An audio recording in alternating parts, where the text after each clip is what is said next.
Hello guys, फिर से तो ये हम लोग का इस साल का पहला ट्रेवल व्लॉग होगा। तो कहाँ जा रहे हैं, कैसे जा रहे हैं, वो हम तैयार होके आते हैं। तो फिर तो रेडी हो गए, मिलते हैं। डिटेल्स आपको स्टेशन पे देंगे। तो ये एक हुआ एक सस्ता वाला ट्रांजिशन। ज़्यादा सोचना नहीं गया, जब भी समय मिले टाइम मिले बस घूमने निकल जाया करो। दुनिया की फिक्र मत करो, बस घूमो, अपने सपनों को पूरा करो। आज हम लोग पकड़े हैं Calcutta to Sitamarhi express, Kolkata station Jeetpur से। और ये एक छोटा सा एनिमेशन जिसके थ्रू मैं बता सकूँ कि हम लोग जाएंगे Calcutta to Dhanbad, not Dhanbad, exactly Gomoh via Asansol and Dhanbad.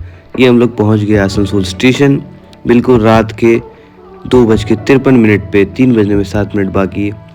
अब यहाँ से मेरी ट्रेन है 5 बजे। 2 घंटा मैं क्या करूँ, तो 2 घंटा अभी मैं सिर्फ शॉर्ट्स लूँगा और ये मेरा पहला शॉट। तो ऐसे तो कभी बाहर शूट नहीं किए, कोशिश कर रहे हैं आज। इसीलिए एक तो पहला बार है, जगह ढूंढने में इतना टाइम लग गया। अच्छा जगह, लाइटनिंग अच्छा ढूंढ रहे थे। और अभी 1-2 घंटा बाद ट्रेन है, यहाँ आसनसोल से चलता है आसनसोल टू गोमो, नेताजी सुभाष चंद्र बोस जंक्शन गोमो। बाकी कोशिश करते हैं, क्या होता है देखते हैं, मजा आएंगे। ऐसे तो पास्ट में बहुत व्लॉगिंग किए हैं, लेकिन ऐसे ट्राइपॉड लगा के पब्लिक प्लेस में थोड़ा नया है, इसलिए दूसरा शॉट लेना पड़ा। और उसमें लाइटनिंग बहुत अच्छा नहीं आया था। हम दोनों शॉट डालेंगे ताकि पता चल सके कि बिगनर के साथ कैसा होता है। इसलिए मैं आइडिया देता हूँ। मेरा प्लान वैसे जाने का था चंद्रपुरा जंक्शन, जो कि धनबाद में ही आता है, धनबाद डिस्ट्रिक्ट में। लेकिन और इस शॉट में मेरा माइक ही डिस्कनेक्ट था और मुझे पता ही नहीं चला और मैं बोलता रह गया। फिर मैं डिसाइड किया कि मैं स्टेशन में घुसूंगा। तो प्लेटफॉर्म नंबर 1 से टिकट कटा के सीढ़ी और लिफ्ट का सहारा लेकर मस्त अपने आराम से मैं स्टेशन में पहुंचा। स्टेशन में पहुंच के देखा तो अभी 2 घंटा समय है मेरे ट्रेन में, तो मैं क्या करूं। तभी मैंने देखा कि अपने देश का सबसे स्ट्रॉन्गेस्ट इंजन गुजर रहा है साबरमती का 60580। उसका शॉट लेते हुए इसी प्रकार मैं स्टेशन में घूमता रहा, इधर से उधर कूदता रहा। ऐसे ही स्टेशन में बैठे बैठे मुझे अचानक से याद आया कि आसनसोल सिर्फ कोयला के लिए नहीं, आसनसोल इडली के लिए भी बहुत फेमस है। तो फिर इडली का दुकान ढूंढा। उसी बीच में मुझे हरिया भाई दिख गए। ये आगे हमारे हरिया भाई। हरिया भाई देखने के बाद, इनका शॉट कवर करने के बाद मैं इडली का दुकान ढूंढने गया, इडली खाया। उसके बाद वापस स्टेशन में आके ट्रेन का इंतजार करने लग गया। आसनसोल ईस्टर्न रेलवे का सबसे बड़ा डिवीजन वाला स्टेशन है और यहाँ पहुँचने में मुझे लगभग 2 से 2.5 घंटे लगे हैं सुपरफास्ट ट्रेन से। और यहाँ कोयला के अलावा बहुत भी कुछ ऐसे फेमस चीज़ें हैं, सिर्फ कोयले के लिए आसनसोल को नहीं जाना जाता है। यहाँ बैठे बैठे 1.5 घंटे हो चुके हैं और मैं जगह बस ढूंढ रहा था कि कहाँ मैं रिकॉर्ड कर सकूँ।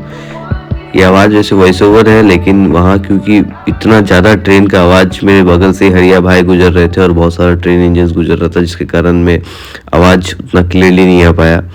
लेकिन ऐसे ही करते करते 1.5 घंटा बीत गया मेरा। वहाँ 4:30 बज चुका था। अब लास्ट आधा घंटा बचा था ट्रेन के आने में। मेमो ट्रेन वहीं से खुलना था, लेकिन फिर भी वहाँ लगा हुआ नहीं था, उसे आखिरी के 10 मिनट में लाया गया। बाकी स्टेशन पे जो ट्रेन वहाँ से खुलने वाली है उसको पहले से ही लगा के छोड़ दिया जाता है, लेकिन आसनसोल में वो ट्रेन को 10 मिनट पहले लाया गया। उसके बाद फिर हम लोग उसमें चढ़े। फिर ऐसे रेल फैनिंग करते करते, ट्रेन के वीडियो बनाते बनाते हम लोग, सुबह हो गया, हम लोग पहुँचने वाले थे। ये सब शॉट्स मैंने लोकल ट्रेन मेमो से लिए थे, जो कि इलेक्ट्रिफाइड इंजन्स थे। बिल्कुल खाली था, सुबह का समय था, 5 साढ़े 5 बजे का, बिल्कुल खाली ट्रेन, बहुत कम लोग, बहुत अच्छे सुनहरे व्यू था।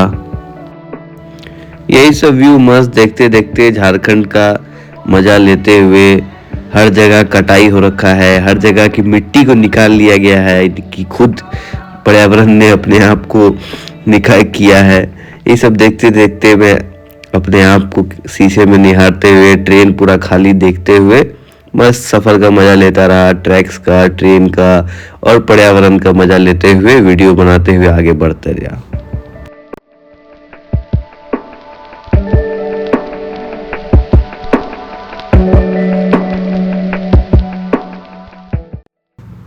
स्टेशन धीरे धीरे पीछे छूटते जा रहे हैं। अब सिर्फ रेल की खटखट और दिल की धड़कन और पर्यावरण में चिड़ियों का चहचहाना है।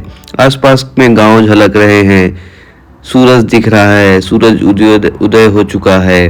हर जगह एक सुनहरा झलक है, हर पल एक नई कहानी बुन रही है। तैयार हो जाओ, अभी सफर बाकी है। अब ट्रेन पूरी रफ्तार पकड़ चुका है, बिल्कुल तेज है। बाहर का नज़ारा बदलता रहा है। सुबह की धुंध में लिपटे खेत लहरा रहे हैं, दूर पहाड़ियां चुपके से मुस्कुरा रही हैं और बीच बीच में नदियां झरने चमकती हुई दिखाई दे रही हैं। सोलो ट्रैवलर के तौर पे ये सफ़र सिर्फ मंजिल तक पहुंचना नहीं, ये सफ़र मेरे लिए रास्ते में खुद को खोजना है, इस रास्ते को जीना है ताकि मैं और ज़्यादा जी सकूं। गोमू पहुंच चुका हूं मैं, और गोमू पहुंचकर सबसे पहले कार्य मैंने किया, गोमू के बगल में ही है महादेव का मंदिर है, वहां जाके प्रणाम किया, प्रसाद चढ़ाया, महादेव से कहा कि सफ़र मंगलमय हो। उसके बाद पानी ख़त्म हो गया था तो पानी को वहां भरा। अब फिर उसके बाद यहीं पर कुछ घंटे विश्राम किया, जब तक आगे का सफ़र तय ना कर लूँ कि कहाँ जाना है, प्लान ना बना लूँ, तब तक आराम किया।